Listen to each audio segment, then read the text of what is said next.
मंदाकिनी, गंगा जी की एक धारा वहां भी प्रकट है। बोले गंगा जी वहां कैसे प्रकट है? बोले स्वर्ग में जो गंगा है उसका नाम है मंदाकिनी, और पृथ्वी पर जो हमारे भारत में जो बहती है पृथ्वी पर, स्वर्ग में गंगा को मंदाकिनी कहते हैं, पाताल में गंगा जी को भोगावती कहते हैं, और पृथ्वी पर गंगा जी को भागीरथी कहते हैं। गोमुख से भागीरथी निकली और गंगा जी की जो धार है उसको अलखनंदा भी कहते हैं। लेकिन ये मंदाकिनी कैसे? बोले अत्रि प्रिया निज तपबल आनी, स्वर्ग से अत्रि प्रिया अनसुईया जी ने अपने तपस्या के बल से उस मंदाकिनी की धार को उतारा है। तो उस वन में अत्रि आदि मुनिबर बहु बसई, बहुत सारे अत्रि आदि मुनि वहां पर रहते हैं, और करही जोग जप तप तन कसही, विविध प्रकार के जोग जप तप आदि करते हैं। इसलिए हे प्रभु आप चित्रकूट में बसिए। एक सुंदर गुफा दिखाई दी। वाल्मीकि रामायण में आता है कि भगवान कहते देखो लक्ष्मण, ये गुफा जो है, ये सुंदर गुफा जो है बड़ी सुंदर है, क्योंकि ये ईशान कोण की तरफ झुकी हुई है। आप जब मकान बनाते हैं ना, तो मकान बनाते समय इस बात का ध्यान रखिए, जब भी पहले प्लॉट खरीदिए तो भूमि कैसी होना चाहिए? भूमि चौकोर या आयत आकार की होना चाहिए। कहीं का यदि कोना बड़ा हो या भूमि चौकोर या आयत आकार की द्विसंभुज जो होती है, ऐसी भूमि न हो तो उसको क्रय नहीं करना चाहिए। और मकान भी चौरस आकार में ही बनाना चाहिए।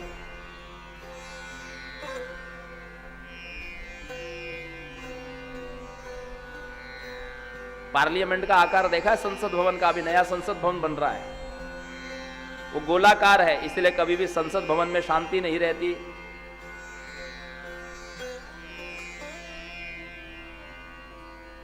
और ईशान कोण की ओर, ईशान दिशा में उत्तर और पूरब का जो कोना होता है उसको ईशान कोण कहते हैं।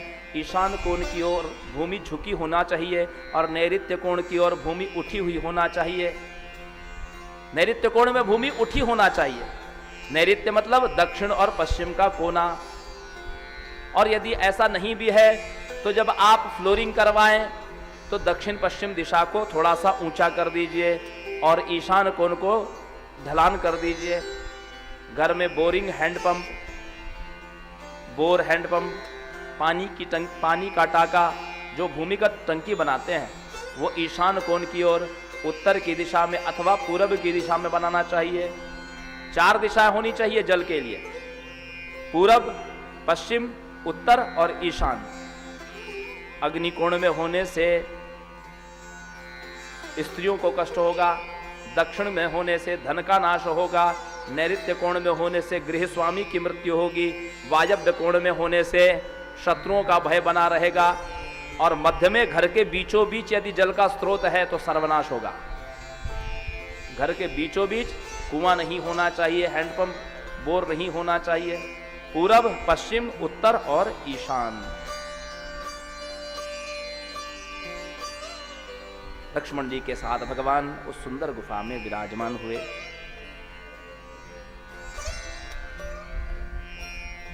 अमरनाग किन्नर दिशिपाला, चित्रकूट आए तहि काला, राम प्रणाम कीन सब काहू, मुदित देवल ही लोचन लाहू। सारे देवता ऋषि मुनियों का रूप धारण कर करके चित्रकूट में आकर के बसने लगे और सब भगवान के दर्शन का लाभ ले रहे थे। दिशाओं के दिक्पाल सारे देवता, नाग, किन्नर आदि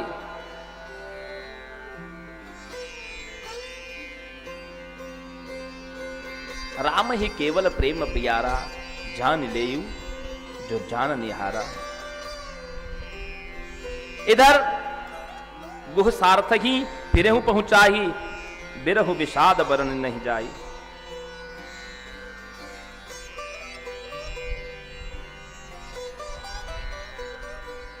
सुमंत्र जी और गुह जी को, निषाद राज जी को भगवान ने लौटा दिया।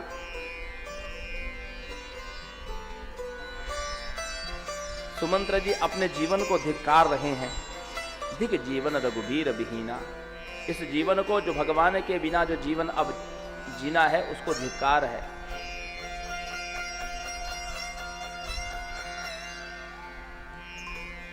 यही विधि करत पंत पछतावा, तमसा तीर तुरत रथ आवा।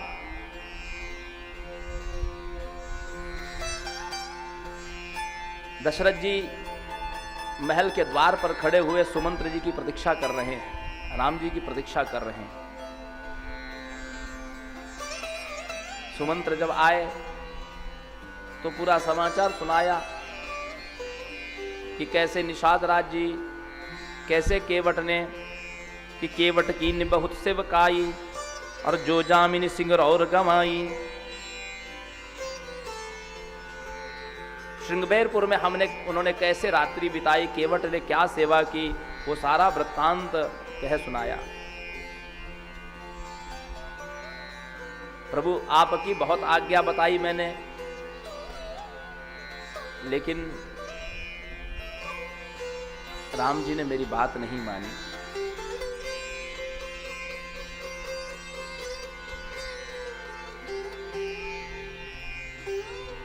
महाराज दशरथ जी बोझिल हो गए कि बिलपत राउ बिकल बहु भांति, और भई जुग सरिस सिरात न राती। एक एक रात्रि जुग के समान बीतने लगी। महाराज विलाप करने लगे और तापस अंध साप सुधी आई, कौशल्य की सब कथा सुनाई। आज तक कौशल्या जी को चक्रवर्ती जी ने बताया नहीं था कभी। कौशल्या जी को श्राप की सारी बात आज बताई कि कैसे श्रवण कुमार के माता पिता ने मुझे श्राप दिया था।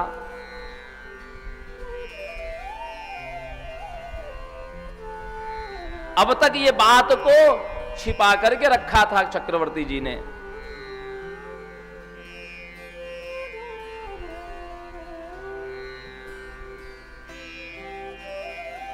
कौशल्या जी, सुमित्रा जी आदि धैर्य देने लगी। महाराज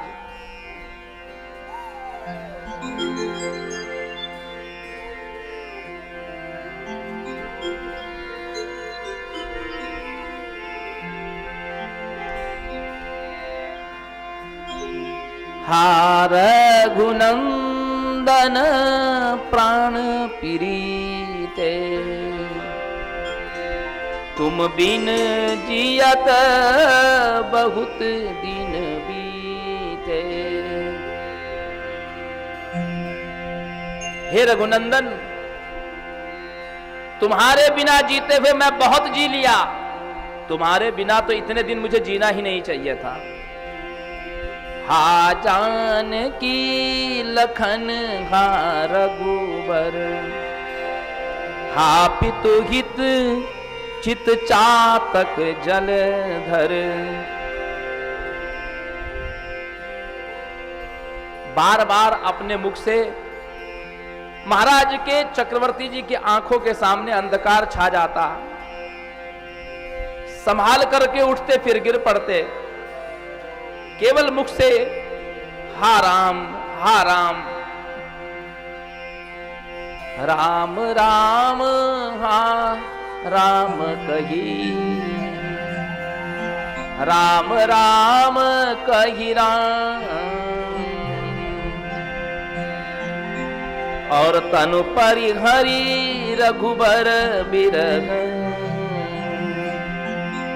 राउ गयौ सुरधाम। राम राम हा राम, हा रघुनंदन प्राण पीरीते, तुम बिन जियत बहुत दिन बीते। राम राम कही राम कही, राम राम कही राम। और तन पर हरि रघुबर बिरह राहु गयौ सुरदाम। महाराज चक्रवर्ती जी ने अपना देह त्याग दिया। जियन मरण फल दशरथ पावा। देखिए, किसी को तो किसी का जीवन सफल होता है, किसी की मृत्यु सफल होती है, लेकिन चक्रवर्ती जी अकेले ऐसे व्यक्ति हैं कि जिनको जीवन का और मृत्यु का दोनों का फल मिला। कैसे कि जियत राम विदु बदन निहारा और राम बिरह करि मरण सवारा।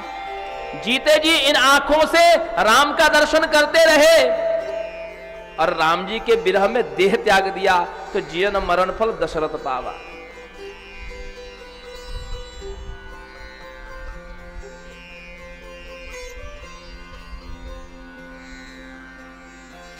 इसीलिए महाराज दशरथ का लोग कहते हैं ना कि राम राम सब कोई कहे, दशरथ कहे न कोई, एक बार दशरथ कहे तो कोटि यज्ञ फल होए।